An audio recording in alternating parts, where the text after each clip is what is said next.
آج ہم بات کریں گے یوٹرائن فائبرائڈز پر، یعنی بچہ دانی کی رسولیاں۔ یہ خواتین کی صحت کا ایک ایسا مسئلہ ہے جو ہے تو بہت عام، لیکن اکثر لوگ اسے ٹھیک سے سمجھ نہیں پاتے۔ تو چلیں اس کی حقیقت کو جانتے ہیں۔ تو سب سے پہلے یہ سمجھتے ہیں کہ یہ یوٹرائن فائبرائڈز آخر ہیں کیا۔ دیکھیں، سب سے پہلی اور سب سے اہم بات تو یہ ہے کہ یہ کینسر نہیں ہے، بالکل نہیں۔ یہ بس بچہ دانی میں بننے والی کچھ رسولیاں یا گانٹھیں ہیں جو خواتین میں ان کے تولیدی سالوں میں، یعنی جب ماہواری شروع ہوتی ہے، وہاں سے لے کر مینوپاز تک بڑھ سکتی ہیں۔ اچھا، تو یہ مسئلہ کتنا عام ہے؟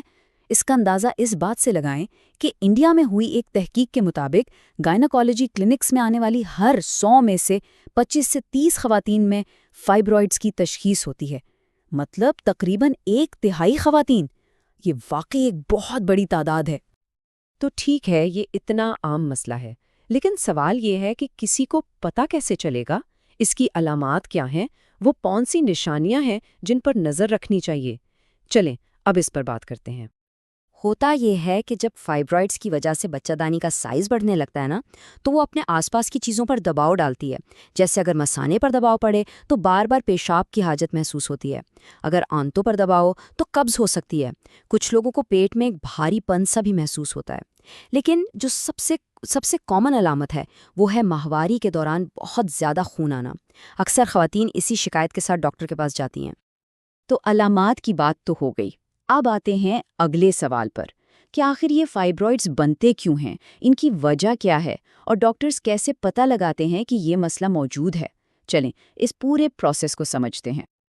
دیکھیں، سچ تو یہ ہے کہ سائنسدان ابھی تک اس کی کوئی ایک ٹھوس وجہ نہیں جان پائے ہیں، لیکن جو تھیوریز ہیں ان کے مطابق اس کا تعلق جینیات سے ہے۔ مطلب کچھ خاندانوں میں یہ زیادہ ہوتا ہے اور کچھ خلیوں میں قدرتی طور پر ہی رسولی بننے کی صلاحیت زیادہ ہوتی ہے۔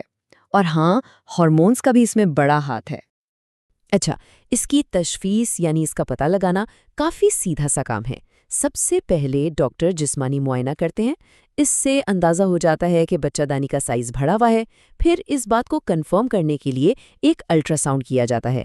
الٹرا ساؤنڈ میں سب کچھ صاف نظر آ جاتا ہے، کتنے فائبرائڈز ہیں، کہاں ہیں، سائز کیا ہے، اور بس بہت کم کیسز میں اگر ڈاکٹر کو مزید تفصیل چاہیے ہو تو پھر MRI بھی کرایا جا سکتا ہے۔ اب آتے ہیں اس سوال کی طرف جو شاید سب سے زیادہ پریشان کرتا ہے، خاص طور پر ان خواتین کو جو فیملی پلان کر رہی ہیں۔ سوال یہ ہے کہ کیا فائبرائڈز کا حمل پر کوئی اثر پڑتا ہے؟ یہ ایک بہت اہم موضوع ہے، تو چلیں اسے ٹھیک سے سمجھتے ہیں۔ تو کیا فائبرائڈز ہمیشہ بانجھ پن کی وجہ بنتے ہیں؟ اب یہ ایک ایسا سوال ہے جس کا جواب ہاں یا نہ میں نہیں ہے۔ یہ تھوڑا پیچیدہ ہے۔ یہاں بات کو سمجھنا بہت ضروری ہے۔ اصل مسئلہ فائبرائڈ کا ہونا نہیں، بلکہ یہ ہے کہ وہ بچہ دانی میں کہاں پر ہے۔ اس کی لوکیشن سب سے اہم ہے۔ اگر فائبرائڈ بچہ دانی کی دیوار میں باہر کی طرف ہے تو اکثر اس سے کوئی فرق نہیں پڑتا اور حمل آرام سے ہو جاتا ہے۔ لیکن اگر وہ بچہ دانی کے اندر کی طرف بڑھ رہا ہو، جہاں بچے نے ٹھہرنا ہوتا ہے، تو پھر وہ مسئلہ کر سکتا ہے۔ وہ حمل کو ہونے سے روک سکتا ہے یا بار بار مس کیریج کی وجہ بن سکتا ہے۔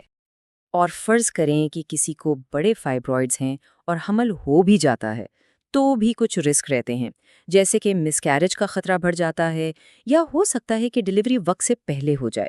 کبھی کبھی بچے کی گروتھ بھی ٹھیک سے نہیں ہو پاتی کیونکہ اسے پوری جگہ نہیں ملتی۔ اور ہاں، ڈیلیوری کے وقت بھی مشکلات پیش آ سکتی ہیں، چاہے وہ نارمل ہو یا سی سیکشن۔ تو ٹھیک ہے، ہم نے مسئلے کو سمجھا، اس کی علامات دیکھیں اور حمل پر اس کے اثرات کو بھی جانا۔ یہ سب سن کر تھوڑی پریشانی ہو سکتی ہے، لیکن اچھی خبر یہ ہے کہ اس کا حل موجود ہے۔ تو چلیں اب بات کرتے ہیں علاج کے آپشنز کی۔ سب سے پہلی اور سب سے حوصلہ افزا بات، ڈاکٹرز کہتے ہیں کہ فائبرائڈز کا علاج 100% ممکن ہے۔ یعنی یہ کوئی ایسی بیماری نہیں جس کا علاج نہ ہو، اس سے بالکل نمٹا جا سکتا ہے۔ لیکن ایک منٹ، علاج ممکن ہے کا یہ مطلب بالکل نہیں کہ ہر کسی کو علاج کی ضرورت ہے۔ یہ جاننا بہت ضروری ہے۔ اگر کسی کے فائبرائڈز ہیں لیکن ان کی وجہ سے کوئی تکلیف نہیں، کوئی علامت نہیں، تو پھر کچھ بھی کرنے کی ضرورت نہیں پڑتی۔ ڈاکٹرز اسے واچ فل ویٹنگ کہتے ہیں، یعنی بس ان پر نظر رکھیں اور کچھ نہ کریں۔ اور اس کی وجہ وہی ہے جو ہم نے شروع میں بات کی تھی کہ یہ کینسر نہیں ہے، تو اس لیے سرجری کرانے یا علاج شروع کرنے کی کوئی جلدی نہیں ہوتی۔ آرام سے سوچ سمجھ کر فیصلہ کیا جاتا ہے۔ یہ دیکھا جاتا ہے کہ علامات کتنی شدید ہے اور وہ زندگی پر کتنا اثر ڈال رہی ہیں۔ تو آخر میں جو اصل سوال ہے وہ یہ نہیں کہ کیا مجھے فائبرائڈز ہیں، اصل سوال یہ ہے کہ یہ میری زندگی کے معیار پر، میری کوالٹی آف لائف پر کیسے اثر انداز ہو رہے ہیں۔ علاج کا سارا انحصار اسی ایک سوال کے جواب پر ہے، اور یہ بات ہمیں یاد دلاتی ہے کہ ہمیں اپنے جسم کو سننا چاہیے اور اپنی صحت کے بارے میں پوری معلومات کے ساتھ فیصلہ کرنا چاہیے۔